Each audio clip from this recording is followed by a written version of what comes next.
I do take a lot of pride in my cooking, and when I first met my husband, Rob, he taught me how to cook because I didn't know anything about cooking, and he would throw a whole lot of stuff in a pot, and it was just like a surprise pot dish, and we didn't know what it was going to taste like, but it always tasted gorgeous. And I never saw what he did, but I just know he would just put a big pot on the stove and just throw a whole bunch of stuff in it, vegetables, spices, pasta, and then we would just eat it. It was just like a surprise, and we didn't know what it was, and there was no name for any of these things. So when we moved to America, he had to work 2 jobs, bless him, at night, so I had to do all the cooking. So I decided to take on the role of making these little surprise dishes, and I put a lot of pride in it, and I put a whole lot more well, maybe it's not as many spices as him, but I could just tell from when I used to give him these meals. He would sit down and I'd be like, what do you think, what do you think? And he'd be like, it's all right.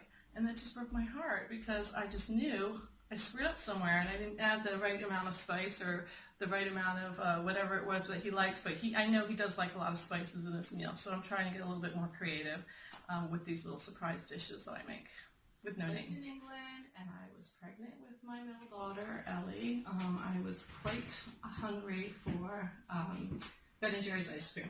Now, I know I said that the dairy over here I thought was better, but you can't beat Ben & Jerry's ice cream. There's something about the ice cream in this country that just didn't have that heavy, creamy, thick consistency. Your ice cream seemed to be lighter. It's probably healthier, but I really, really wanted Ben & Jerry's. So what I did was I wrote to the local newspaper because I was so desperate for Ben & Jerry's, and I inquired why they didn't sell Ben & Jerry's in stores like Tesco and Asda and that kind of thing. And then Tesco, I guess, got really excited about the fact that I, mentioned that, and they turned around and said that they would stock Ben & Jerry's ice cream.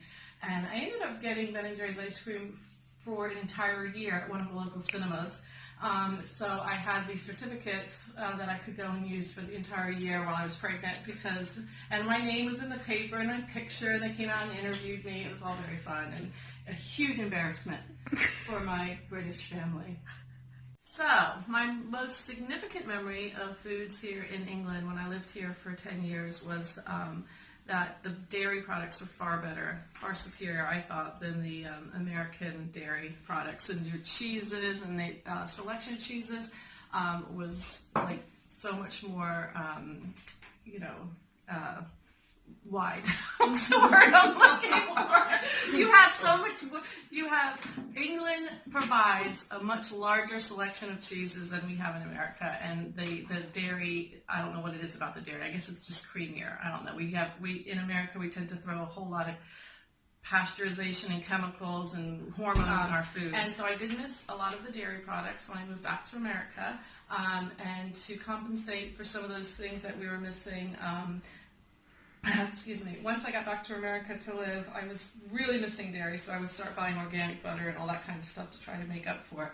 And then I started to realize that in that profound heat, unlike England, that we were going to eat a lot lighter anyway, so I kind of switched my Sunday roast to more salads and a lot more fish, and that's when I started experimenting with different types of seafood and cooking a lot of scampi, shrimp scampi, and then I would do tilapia was a really big fish several years ago, and so I started doing a lot of stuff with tilapia, and the more spices you add to tilapia, the better it tastes, so I would just try different things, a lot of lemon. My kids loved Mexican food, and so to make a good Mexican dish, what I would do is I would just do a lot of things from scratch, and I would make fajitas with fresh chicken and corn and salsa and throw some cheese in there and then flip it over, and my son would come home every single soccer practice, and he would just love his fajita with sour cream and guacamole, and so that was one of our favorite dishes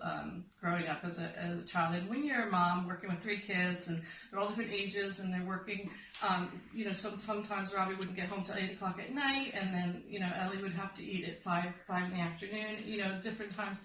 You want to be able to cook really quickly and with ingredients that are healthy. You don't want to just keep buying box food. So I got into the fajitas. I did lasagnas, and I would make a lasagna the night before, and we would just use either sausage, or for my vegetarian, I would make spinach and mushrooms. And we went through a phase where mushrooms were a big, the portobello mushrooms.